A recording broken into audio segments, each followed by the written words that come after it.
DI Khan के अंदर जो नुकसान हुआ है ये खुद ओवरसी कर रहे हैं इसका। मैंने कल भी पंजाब के CM चौधरी परवेज इलाही से बात की थी, उनसे भी हम पूरा कॉन्सनट्रेट गवर्नमेंट की होगी कि जो इलाकों के अंदर नुकसान हुआ है DG खान और राजनपुर में ख़ास तौर पे जिधर ज़्यादा नुकसान हुआ है उधर वो पूरा जोर लगाएंगे। सिंध और बलूचिस्तान बहुत मुतासर हुए हैं। सिंध के अंदर तो सबसे ज़्यादा इस वक्त नुकसान है और इसके लिए सारी कौम को मिलके इसका सामना करना पड़ेगा।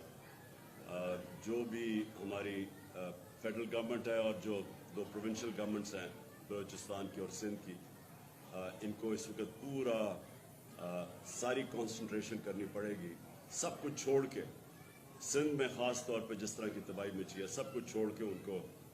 जो लोग इस वक्त बहुत मुश्किल में हैं उनके लिए उनकी मदद करनी चाहिए। मेरे पे बड़ा प्रेशर पड़ा हुआ है कि मैं चंदा इकट्ठा करूं इसके लिए, फ्लड्स के लिए। मैं अभी तक ये बहुत बड़ी जिम्मेदारी, जब लोगों से आप पैसा इकट्ठा करते हैं बहुत बड़ी जिम्मेदारी, तो मैं जब तक मुझे पूरा ना पता चले कि मैं उस पैसे को किधर लगा सकता हूं जिससे लोगों को फ़र्क पड़े, मैं पैसा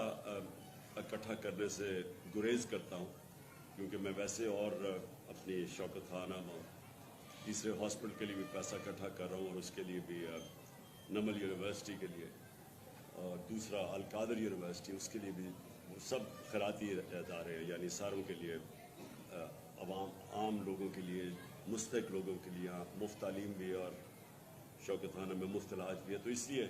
जब मैं कोई नई प्रोजेक्ट लेता हूँ कि अगर इसके लिए हमें पैसा इकट्ठा करना है तो मैं ये पहले सोचता हूँ कि क्या मैं वो पैसे को पहले तो ध्यानदारी से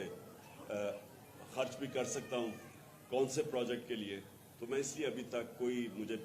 प्रेशर के बावजूद मैं कोई अभी तक फंड रेजिंग नहीं कर रहा जब तक मुझे पूरी तरह अंदाज़ा ना हो जाए कि कितना बड़ा डैमेज है, कितना पैसा मैं इकट्ठा कर सकता हूँ। क्योंकि जितने पैसे की ज़रूरत है वो सिर्फ गवर्नमेंट से इस वक्त उतना पैसा खर्च कर सकती है और गवर्नमेंट को करना चाहिए। क्योंकि ये मैं जितना मुझे इंफॉर्मेशन आती जा रही है,